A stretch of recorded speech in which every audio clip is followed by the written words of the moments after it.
जय Hind. Hello everyone, आप सब कैसे हैं? आशा करता हूँ आप सब ठीक होंगे, मैं भी ठीक हूँ।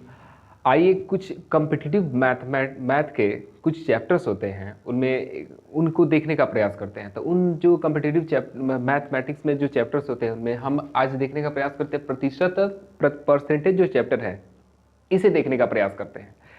कुछ क्वेश्चन हमने यहाँ पे लिखा है परसेंटेज से, कुछ क्वेश्चन लेकर यहाँ पे लिखा है, उनका सॉल्यूशन भी किया है। ट्रिक से हमें देखना है ना, शॉर्टकट कैसे उसे हम जल्दी से जल्दी हम टेकअप कर पाए पूरे करेक्शन के साथ, है ना, समय बचे और अच्छे से हम क्वेश्चन अधिक से अधिक क्वेश्चन डील कर पाएँ। तो आइए हम ट्रिक देखते हैं। सबसे पहले इसमें क्वेश्चन देखेंगे कि यदि कोई छात्र जो है किसी संख्या को 11/16 के बजाय 7/12 से गुणा करता है तो प्राप्त उत्तर में कितने प्रतिशत की त्रुटि होगी। क्वेश्चन एक बार फिर आप देखेंगे, सुनेंगे। यदि कोई छात्र किसी संख्या को 11/16 के बजाय 7/12 से गुणा करता है तो प्राप्त उत्तर में कितने प्रतिशत की त्रुटि होगी। तो इसके लिए क्या करेंगे, उसे गुणा करना था 11/16 से उस संख्या में, है ना। गुणा किसे कर दिया, 7/12 से गुणा कर दिया। तो हम 11/16 को भी लिखेंगे और थोड़ी सी दूरी देकर, स्पेस देकर हम यहाँ पे 7/12 से भी 12 भी लिख देंगे। दोनों के हर में देख रहा है ना कि कॉमन फैक्टर 16 और 12 जो है 4 के मल्टीपल हैं। तो हम क्या करेंगे, 4 से कटा देंगे, 4 चौका 16 और 4 तियां 12। उसके बाद से जो भिन्न का कंपैरिजन किया जाता है, दो भिन्नों की तुलना की जाती है कि कौन भिन्न छोटा है कौन भिन्न बड़ा है, उसी का यूज करते हुए हम यहाँ पे आप देखेंगे कि 3 को गुणा कर देंगे 11 से, 11 तियां 33, है ना, और 4 को गुणा कर देंगे दूसरे वाले भिन्न के अंश में यानी कि 7 से, तो 7 चौका 28, है ना। यहाँ पे आ गया 33 और यहाँ पे आ गया 28, यानी कि उसे जो है आप देखेंगे लाना कितना था, 33। मैंने उसका सही आंसर क्या होता है, 33 आया कितना, 28, है ना, 28 आया। ध्यान दीजिएगा, यानी कि इसमें अंतर डिफरेंस दोनों के बीच में डिफरेंस कितना हुआ, तो 5 का। तो 5 का डिफरेंस किस पर हुआ, कितना लाना था, 33 लाना था। तो 5 का प्रतिशत निकालेंगे 33 पर, है ना। तो 5/33 कर देंगे और 100 से यहाँ पे गुणा कर देंगे, है ना। तो 100 से जब गुणा कीजिएगा और उसके बाद से इसको कैलकुलेट कीजिएगा तो आंसर आएगा 15.15%। यानी कि यदि कोई छात्र की संख्या को 11/16 के बजाय 7/12 से गुणा करता है तो प्राप्त उत्तर में कितने प्रतिशत की त्रुटि होगी, तो 15.15% की त्रुटि होगी। आइए हम एक और क्वेश्चन पर फोकस करते हैं। यदि किसी संख्या का 50% 1500 है तो उस संख्या का 80% ज्ञात करें। यदि उस किसी संख्या का 50% कितना है, तो 1500 है। कितना है, 1500 है। तो उस संख्या का 80% कितना होगा, ये ज्ञात करना है। तो हम क्या करेंगे, सिंपल सी चीज है, इसमें कुछ करना नहीं है, कोई बड़ी सी कोई चीज इसमें नहीं है, बहुत आसान है।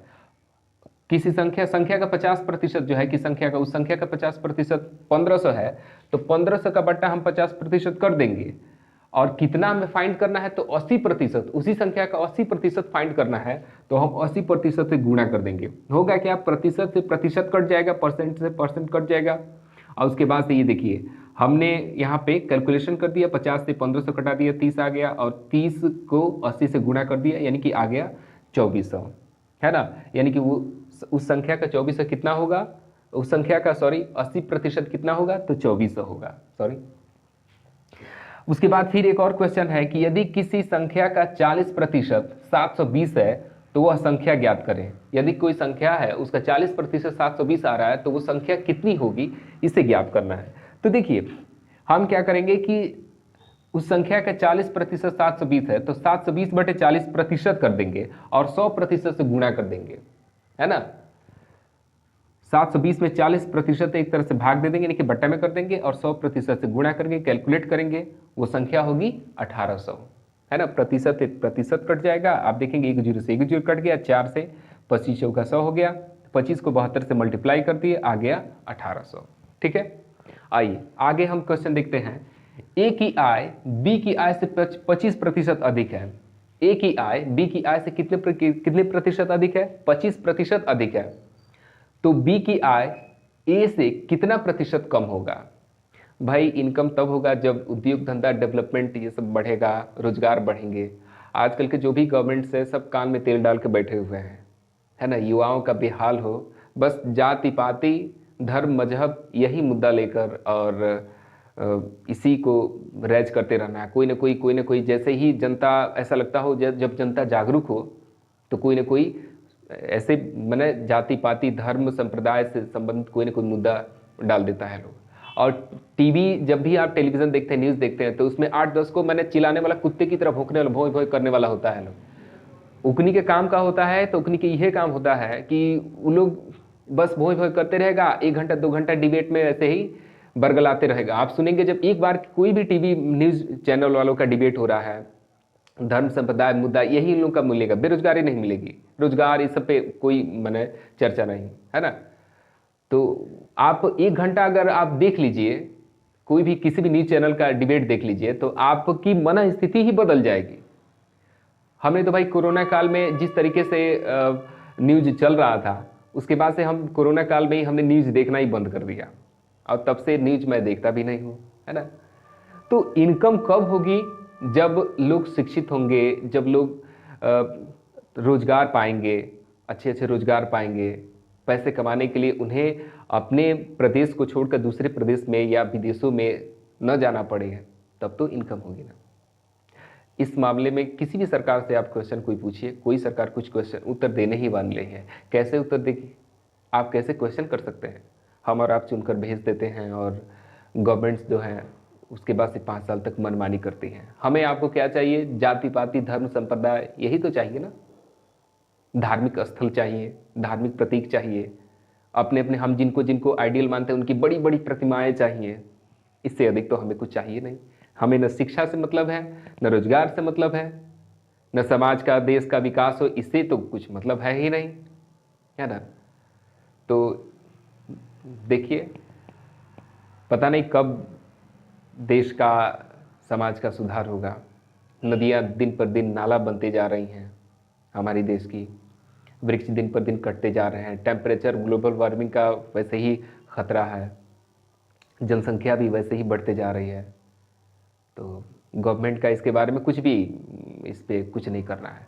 और नीतीश चाचा का तो बात ही अलग है। 2 ही चीज़ वो जानते हैं, शुरुआती उनका जितना बढ़िया इम्पैक्ट रहा, काबिल तारीफ है। लेकिन नीतीश चाचा के इसमें क्या है कि उनका 2 ही चीज़ है।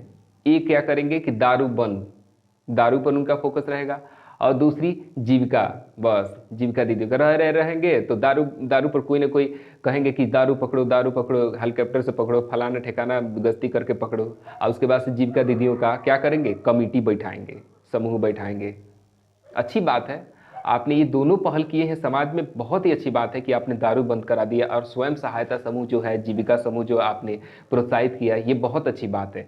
पर यही 2 चीज़ें, यही 2 बातों को लेकर, यही 2 जो रास्ते हैं, इन्हीं को लेकर आप हमेशा मैंने उगलते रहते हैं। और भी तो चीज़ें हैं ना बिहार में करने के लिए। तो खैर, तो इनकम तभी होगा जब हम शिक्षित होंगे, जब हम रोजगार पाएंगे, जब स्किलफुल होंगे, तभी तो। सबसे बड़ी बात है, शिक्षा व्यवस्था में भी काफ़ी कमी है, हर जगह कमी है भाई, है ना। तो यही इनकम की बात आई, तो मैंने सोचा कि थोड़ा कुछ कहें। और जो बातें मैंने कही है, वो बातें शायद आपके भी मन में हो। आइए क्वेश्चन पे फोकस करते हैं। ए की आय बी की आय से 25% अधिक है, तो बी की आय ए की आय से कितना प्रतिशत कम है ना। तो हम यहाँ पे शॉर्टकट से भी बना सकते हैं। आप मानेंगे कि किसकी आय अधिक है, तो बी की आय अधिक है ना। आप देखेंगे ए की आय बी की आय से 25% कम है, सॉरी ए की आय अधिक है और बी की आय कम है। कंपैरिजन किया जा रहा है बी से, तो हम बी को ही मान लेंगे कि माना कि बी की आय 100 रुपए है, तो ए की आय क्या होगी, तो 25% अधिक है, तो 100 प्लस 25 यानी कि 125 रुपए हो जाएंगे, है ना। डिफरेंस आप निकाल के देख लीजिए, तो 125 माइनस 100 यानी कि 25 रुपया अंतर होगा। ये अंतर कितना पर पड़ रहा है, तो आपको बताते चलिए। उसके बाद कहता है कि बी की आय ए से कितना प्रतिशत कम है, तो ये 25% की जो कमी हो रही है किस पर, तो आप देखेंगे बी की आय ए की आय से कितना प्रतिशत कम है, तो ए के कंपेरिजन में, तो ए की आय कितनी है, तो 125 है, तो 25 का परसेंटेज निकालेंगे 125 पर, तो 25/125 गुणे कितना हो जाएगा, 100, है ना। आइए कट करके देखते हैं, तो आ गया कितना, 20% इसका आंसर हुआ। उसके बाद एक और क्वेश्चन है, आप देखेंगे यदि ए की आय बी की आय से 60% कम है, तो बी की आय ए की आय से कितना प्रतिशत अधिक होगा, है ना। मजेदार क्वेश्चन, है ना। तो हम क्या करेंगे, ए की आय बी की आय से 60% अधिक है, तो बी की आय ए की आय से कितना प्रतिशत, सॉरी क्वेश्चन हम थोड़ा गड़बड़ पढ़ दिए है ना। यदि ए की आय बी की आय से 60% कम है तो बी की आय ए की आय से कितना प्रतिशत अधिक है। तो इसके लिए क्या करेंगे, सेम वैसे ही जो ऊपर अभी प्रोसेस हमने किया कि माना कि बी की आय 100 रुपए है तो ए की आय कितनी होगी, तो 60% कम है तो 60 घटा देंगे तो 40 रुपए होगी, है ना। तो अंतर दोनों का डिफरेंस क्या होगा, तो 100 माइनस 40, 100 माइनस 40 यानी कि 60 रुपए का डिफरेंस होगा। अब 60 रुपए का डिफरेंस जो है, 60 रुपए जो अंतर हो रहा है इसका परसेंटेज निकालेंगे ए की आय पर, है ना, क्योंकि कह रहा है कि बी की आय ए की आय से कितना प्रतिशत अधिक है, तो आधार बन रहा है क्या, ए की आय बन रहा है। तो हम ए की आय पर, है ना, 60 रुपए जो अंतर हो रहा है इसका परसेंटेज निकालेंगे, तो 60 बटे ए की आय कितना है 40 रुपए, तो 60 बटे 40 कर देंगे। अब प्रतिशत में बदलने के लिए आपको पता है कि 100 से मल्टीप्लाई करते हैं और प्रतिशत हटाने के लिए 100 से भाग देते हैं, तो हम 100 से मल्टीप्लाई 100% से मल्टीप्लाई कर देंगे और इसको कट करेंगे, यानी कि 150% जो है होगा। यानी कहने का मतलब है कि बी की आय ए की आय बी की आय से 60% कम है तो बी की आय ए की आय से कितना प्रतिशत अधिक होगा, तो आप देखेंगे 150% अधिक होगा। एक क्वेश्चन जो है चलते चलते एक क्वेश्चन आपके लिए छोड़ते हैं, आप सॉल्व करके कमेंट बॉक्स में इसका आंसर जरूर बताइएगा। क्वेश्चन है, यदि ए की आय बी की आय से 50% कम है, यदि ए की आय बी की आय से 50% कम है तो बी की आय ए की आय से कितना प्रतिशत अधिक है, या इसका आंसर आपको कमेंट में जरूर बताना है।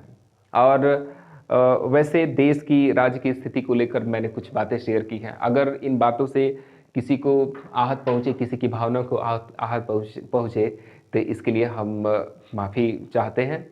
मेरा इरादा किसी के धर्म संप्रदाय, किसी के पार्टी, किसी के पॉलिटिक्स को चोट पहुंचाना नहीं है। जो सही बातें हैं, जो तथ्य है, उसी को मैंने इनकम की जो बात है इस क्वेश्चन पर तो मैंने शेयर किया।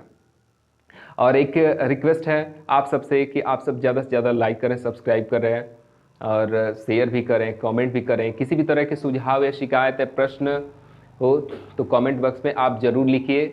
आपके सुझाव का स्वागत है। शिकायत जो भी होंगे उन सब का हम हृदय से स्वागत करते हैं।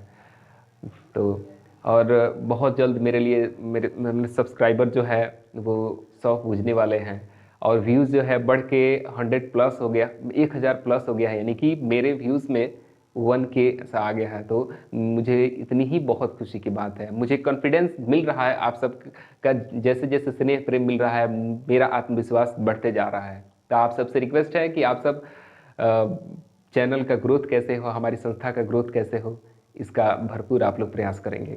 और एक बात, जो हमारी संस्था है आर्यभट्ट शिक्षण संस्थान यानी कि आर्यभट्ट कोचिंग सेंटर बंसी बतराह में, यहाँ किसी भी तरह के कॉम्पिटिटिव एग्जाम्स की तैयारी, मैथमेटिक्स की तैयारी कर, जैसे कि एग्ज़ाम हो गए सैनिक का, नवोदय का हो गया, नेतरहाट का हो गया, या फिर कॉम्पिटिटिव एग्जाम्स होते हैं जैसे एसएससी, इस सब का, बीपीएससी का, इस सब के मैथमेटिक्स की तैयारी के लिए आप सब संपर्क कर सकते हैं। हमारी संस्था बंसी बतराह में है और बाकी जो भी एड्रेस है वो कमेंट बॉक्स में, डिस्क्रिप्शन में आपको मिल जाएगा।